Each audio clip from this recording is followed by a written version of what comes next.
Medical కాలేజీల ప్రైవేటీకరణపై Gannavaram YCP నేతలు ఆగ్రహం వ్యక్తం చేశారు. కృష్ణా జిల్లా గన్నవరం బుద్ధవరం రోడ్డులో వైసీపీ ఆఫీసులో 4 మండలాల పార్టీ అధ్యక్షుల ఆధ్వర్యంలో కీలక సమావేశం నిర్వహించారు. ప్రైవేటీకరణ నిర్ణయం తీవ్రంగా వ్యతిరేకిస్తూ ఈ సమావేశాన్ని మాజీ ఎమ్మెల్యే వల్లభనేని వంశీ ఆదేశాలతో ఏర్పాటు చేసినట్టుగా తెలిపారు.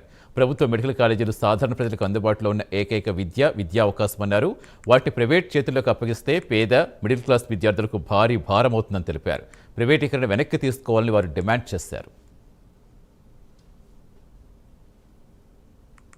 కోటి సంతకాల కార్యక్రమం ప్రభుత్వ వైఫల్యాన్ని ప్రశ్నిస్తానికి చేసిన ప్రతి ప్రతిజ్ఞ అమల్లోకి ఆచరణలో రాకుండా ప్రతిదీ చేస్తామని ప్రతి దాన్ని ఉద్యమ రూపంలో జగన్మోహన్ రెడ్డి గారు నియోజకవర్గ ఇన్ఛార్జీలు పాటిస్తున్న మా వంతుగా మా నియోజకవర్గం నుంచి ప్రతి మండలం నుంచి సుమారుగా 10,000 మంది వ్యతిరేకత చూపించి దాదాపు 50,000 మంది అసలు ఈ కోటి సంతకాలు ఎందుకు చేపట్టాం, మనం ఎందుకు చేయాలి, అసలు దీనివల్ల ఏంటి, పేదవాడికి విద్య అనేది చాలా ఇంపార్టెంట్. అబ్దుల్ కలాం గారు కానీ, శ్రీశైలి గారిని, వీరేశలింగం పంతులు గారు కానీ వీళ్ళందరూ చదువుకుంటేనే రేపు భవిష్యత్తు బాగుంటది. మెడికల్ కాలేజీల్ని ప్రైవేటీకరణ చేయాలి అనే ఉద్దేశంతో చంద్రబాబు గారు తీసుకున్న నిర్ణయాన్ని మా నాయకుడు జగన్మోహన్ రెడ్డి గారు వ్యతిరేకించటం, దాని ద్వారా ఆయన పిలుపునిచ్చి ప్రతి సమస్యని సామాన్యులైనటువంటి బలహీన వర్గాలైనటువంటి వాళ్ళందరూ దగ్గర తీసుకెళ్ళి వాళ్ళు కూడా వ్యతిరేకిస్తున్నారు. పాంప్లెట్ ద్వారా వాళ్ళ సెల్ నెంబరు, వాళ్ళ పేరు, డీటెయిల్స్ రాసి వాళ్ళతో సంతకం పెడుతున్నా వాళ్ళ ఆమోదం తెలిపినట్టుగా సంతకం చేస్తున్నారు.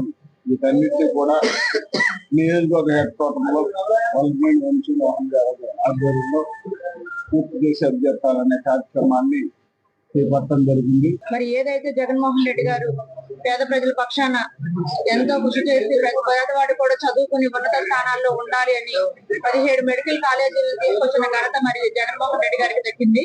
అటువంటి పేద పిల్లలకు అందించే విద్యని ఈ రోజు మరి కూటమి ప్రభుత్వం వచ్చిన తర్వాత ఆ మెడికల్ కాలేజీలను ఏదైతే మరి ప్రైవేటీకరణ చేసే విధంగా కూటమి ప్రభుత్వం కుట్రలు పడుతుంది.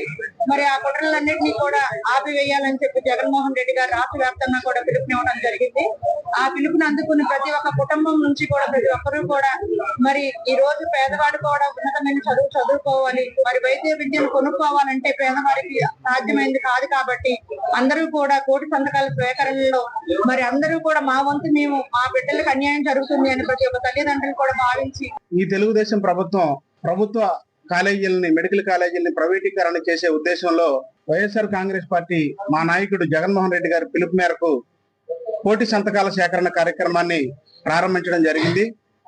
ఈ రాష్ట్రంలోనే కాదు, ఈ దేశంలో కూడా ప్రభుత్వ వ్యతిరేక విధానాల మీద ప్రజా పోరాటాలు విజయం సాధించే సంగతి మనందరికీ తెలిసిన విషయమే. ఈ కోటి సంతకాల సేకరణ ద్వారా సగటు పేదవాడి యొక్క కళ, డాక్టర్ అవ్వాలనే కళ, మరి డబ్బులు పెట్టి మెడికల్ సీట్లు కొనలేని పరిస్థితుల్లో ఇవాళ ఈ ప్రభుత్వం ఈ యొక్క గతంలో ఈ తెలుగుదేశం పార్టీ అధికారం రాకముందు లోకేష్ గారు కానీ, చంద్రబాబు గారు కానీ వీళ్ళు మాట్లాడిన మాటలు కానివ్వండి, ఇవాళ అధికారంలోకి వచ్చిన తర్వాత వాళ్ళు మాట్లాడే మాటలు కానీ ప్రజలందరూ గమనిస్తూనే ఉన్నారు. లోకేష్ గారికి తలనొప్పి వచ్చినా, జ్వరం వచ్చినా పక్కనే ఉన్న ఉస్మానియా నిమ్స్కోప్ మేము వెళ్ళేవాడిని అని చెప్పి ఆయన చెప్పడం జరిగింది. అంటే ప్రభుత్వ కాలేజీల మీద నాడు మీకు ప్రేమ ఉంది, ఈ రోజు సగటు పేదవాడి కళని చెరిపేసే ధోరణిలో ఈ ప్రభుత్వం పనిచేస్తా ఉంది. హాస్పిటల్ ప్రైవేటీకరణ చేయాలని చెప్పి ప్రతి ఒక్కటి కూడా ఆయన పరిపాలనలో ప్రైవేటీకరణ ద్వారానే ఆస్తిని ప్రభుత్వానికి రప్పించుకునే దానికోసం చూడటం అనేది మనందరికీ తెలిసిన విషయమే. గతంలో ఆ రకంగా చంద్రబాబు నాయుడు గారు చేశారు.